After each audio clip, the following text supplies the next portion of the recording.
Second order reactions, ठीक है। Second order reactions क्या होगा, कोई रिएक्शन ए से आपका प्रोडक्ट बन रहा है, ये कॉम्प्लेक्स रिएक्शन है। कोई भी रिएक्शन अगर ए से प्रोडक्ट जा रहा है कॉम्प्लेक्स है, अगर ये स्टेप एक बार क्या हो सकता है इसका, ये किसको ऑब्टेन कर सकता है, आपको दिखा सकता है, एक बार दिखा सकता है किसको, आपको एक बार 2A से आपका प्रोडक्ट बन जाए, एक बार 2A से प्रोडक्ट जा सकता है तो एलिमेंट्री सेकंड ऑर्डर होगा, या फिर A + B से प्रोडक्ट बने, ये भी एलिमेंट्री सेकेंडरी होगा। अगर मान लो ये दोनों रिएक्शंस कौन सा रिएक्शंस को फॉलो कर रहा है, सेकंड ऑर्डर काइनेटिक, क्योंकि ऑर्डर निकालिएगा तो आपका सेकंड ऑर्डर आएगा। अगर मान लेते हैं initial concentration of the reactant A and B are same, मान लेते किसी टाइम पे A का कंसंट्रेशन A0 था और B का भी कितना था आपका A0 था, तो हम मान लेते हैं A0 A का भी था, B का भी A0 था, तो मेरा प्रोडक्ट क्या बन रहा था उस टाइम, कुछ भी बन रहा था। तो ये भी क्या है, एलिमेंट्री सेकंड ऑर्डर। तो मान लेते हैं जनरल इक्वेशन क्या है, ए से मेरा क्या जा रहा है, प्रोडक्ट बन रहा है, कौन सा, सेकंड ऑर्डर में, कौन सा रिएक्शन है, सेकंड ऑर्डर का है। तो टाइम 0 पे क्या था, A0 था, टाइम t पे कितना था, AT था, प्रोडक्ट क्या बन रहा था, 0। तो रेट निकालने के लिए मेरे को पता है जो रेट निकलता है वो क्या निकलता है आपका, रेट निकालने का फॉर्मूला है कि इसी टाइम पे तो -dAT/dt होता है, is equal to concentration of क्या होगा आपका, KAT होगा, KAT होगा, AT, क्योंकि KDT इधर रहेगा तो उसको चेंज करके हम क्या लिख सकते हैं, ये लिख सकते हैं, क्योंकि कंसंट्रेशन का जो फॉर्मूला बनेगा -dAT कंसंट्रेशन बाय क्या होगा आपका, क्या होगा बताओ, AT होता है, और इधर चल जाएगा आपका क्या हो जाएगा, KDT हो जाएगा, ठीक है ना। तो DT को इधर लेकर आएंगे, या KDT को जैसा रखिए इसमें KDT को, तो आपका क्या होगा, KA⁴ होगा। अब इसको क्या कर रहे हैं बताओ, कि सेम टर्म को एक साथ लेके आएंगे, तो सेम टर्म को एक तरफ लेके आए और KDT को क्या करेंगे बताओ, एक तरफ लेके आएंगे, तो आपका यहाँ से जो बनेगा वो क्या बनेगा, DAT हो गया। अब यहाँ पर जो आएगा वो क्या आएगा आपका, T⁴ आएगा, क्योंकि ये जो आपका है ये क्या है, सेकेंड ऑर्डर काइनेटिक्स है, सेकेंड ऑर्डर काइनेटिक्स है आपका। अब यहाँ पर क्या होगा कि इसको KDT होगा, इसको DT को इधर भेज दिए तो -KDT हो जाएगा आपका, ये बैठेगा, क्योंकि आपको पता है कि रेट जो होता है वो क्या होता है, -dA/dt होता है AT, और रेट लॉ के टर्म पे क्या होगा, KA⁴ होगा, और उसका पावर कितना होगा, 2 होगा, क्योंकि यहाँ पर जो कंसंट्रेशन कितना पे है, 2 पे डिपेंड कर रहा है, 2 पे है, तो पावर कितना हो जाएगा, 2 पे होएगा। तो सेम टर्म को एक तरफ कर दिए तो AT वाला AT के पास चला गया, इधर बन गया -KDT। अब इसके बाद देखिए यहाँ पर जो लोअर लिमिट होगा डिफरेंशिएशन AT है, तो AT कहाँ से होगा, एक बार A0 से कहाँ पहुँचाना है, AT तक जाना है। यहाँ डिफरेंशिएशन किसके साथ, टाइम के साथ, तो लोअर लिमिट 0 से कहाँ तक, T के साथ। अब नेक्स्ट होगा क्या कि आपको ये मैथ से पता है फॉर्मूला dx⁴n क्या होता है, x⁴n+1, और नीचे में होता है n/n+1। इसी तरह -n है तो क्या होगा कि x⁻n+1/n+1, तो d⁴ क्या हो जाएगा बताओ, इंटीग्रेशन होगा किसका, -1/x⁴n, क्योंकि -n 1/n को हम क्या लिख सकते हैं, इस फॉर्म में भी लिख सकते हैं, 1/x⁴n के फॉर्म में। यानी मेरे को इतना समझना है कि dx⁻n का फॉर्मूला क्या बनता है, ये बनता है x⁻n+1 नीचे में -n+1।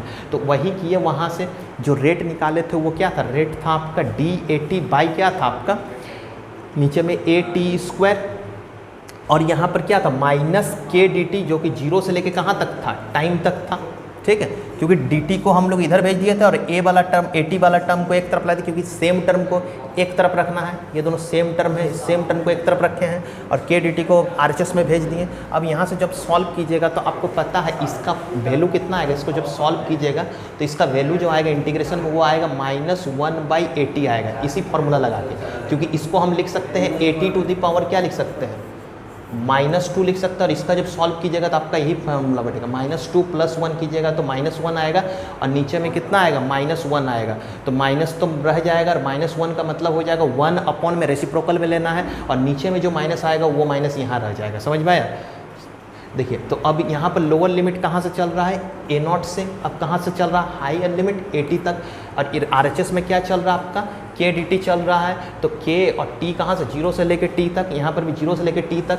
अब इसका सॉल्व कीजिएगा तो -AT आ जाएगा, और इन दो, क्योंकि higher limit minus lower limit करते हैं, डिफरेंशिएशन होता है इसमें, एक बार किसको रखेंगे, हायर लिमिट को, फिर डिफरेंशिएशन करेंगे लोअर लिमिट का, तो हायर लिमिट को रख के कितना है -1/AT, फिर माइनस क्या हो जाएगा, -1/, अब किसको पुट करेंगे, यहाँ पर A0 को पुट किए तो माइनस माइनस क्या हो गया, प्लस हो जाएगा, फिर यहाँ से क्या है -1/AT + 1/A0 is equal to क्या आया, माइनस के टी आया। यही सेकेंड ऑर्डर का इंटीग्रेटेड इक्वेशन है, इसको याद रखना है कि 1/AT is equal to 1/A0 plus क्या होगा के T. This is the integrated rate equation of second order.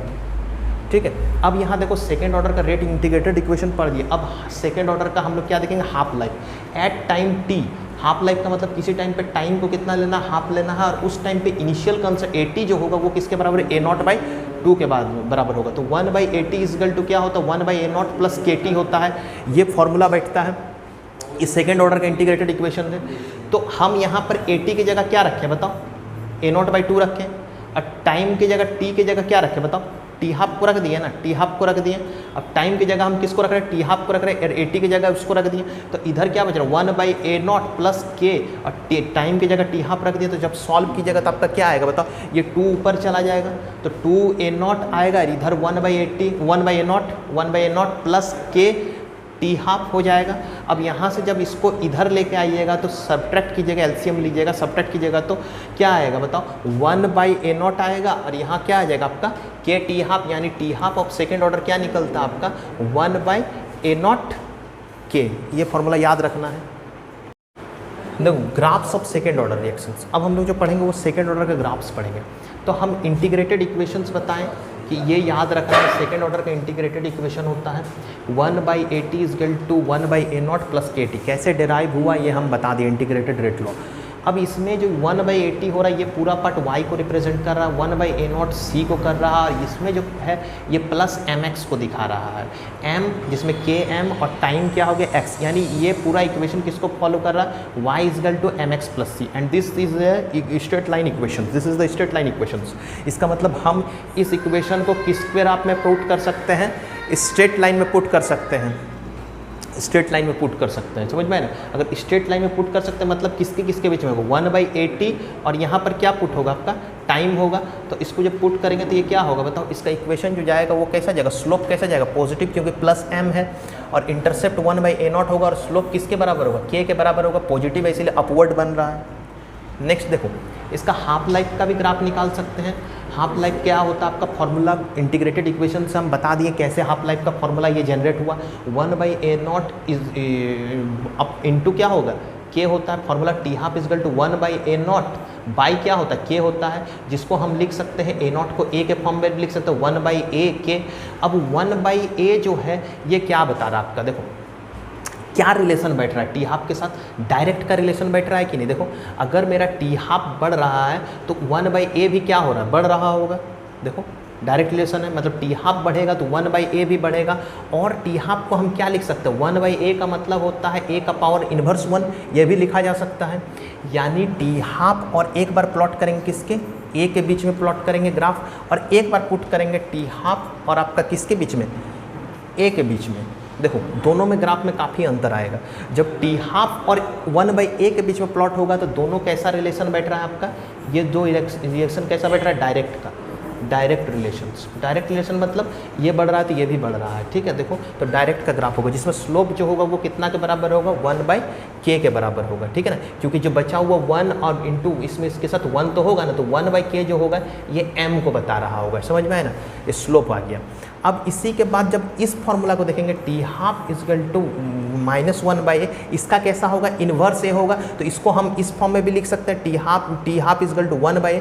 लेकिन जब हम टी हाफ को पकड़ेंगे और सिर्फ A को पकड़ेंगे, सिर्फ A को लेंगे, टी हाफ को और A को जब लेंगे तो मेरा कैसा ये रिलेशन बैठ रहा है, मतलब इन्वर्स रिलेशन बैठ रहा है। क्योंकि टी हाफ बढ़ रहा है तो A आपका क्या हो रहा है, टी हाफ बढ़ेगा तो आपका A क्या हो रहा है, घट रहा है।